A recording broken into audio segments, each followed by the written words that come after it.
Kërkoj ndihmë, jam peng i Rinisë Demokratike, FRPD-ja. Peng i një grupi terrorist. Terrorist nga Vlora.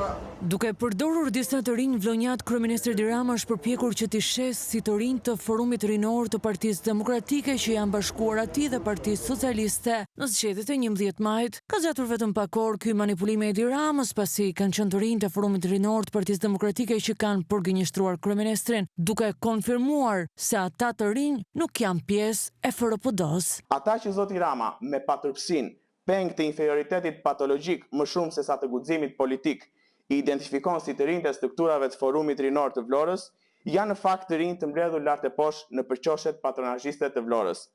Nuk bëj dot fajtor fatkeqet e përhumbur. Ai sa dua të merre me kundërshtari një dhe të vetëm, kryeri Lindasin.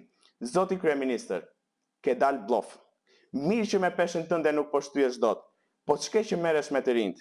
Demokratët e Vlorës nuk demoralizohen me kollaj, se kanë për frymëzim njerëz që ti i ke lexuar në libra, ndërsa ne i kemi pasur mes nesh. Më herët ka reaguar edhe kreu i FRPD-s Besart Xhaferi, i cili pasi ka përgënjeshtruar kryeministrin Rama, të cilit i ka kërkuar që më parë të jap llogari për largimin e të rinjve vlonjat dhe 22 të zhdukurve në det, si kurban i kanabizimit të vendit. Edi Rama nga Vlora, ku kishte zhvilluar një takim me dy pjesëtar të FRPD-s që janë larguar prej më shumë se një viti dhe që për interesa personale kanë kaluar me rilindjen si një pjesë e fraksionit Basha. Ndërkohë kandidati i Partisë Demokratike në Vlorë, Atir Hoxha, e ka cilësuar këtë si shfaqje paniku dhe mashtrimesh nga Edi Rama. Në reagimin e tij në Facebook, Hoxha shkruan se Rama nuk mund të blejë të rinjtë e Vlorës siç bëri me pengun e tij Lulzim Basha.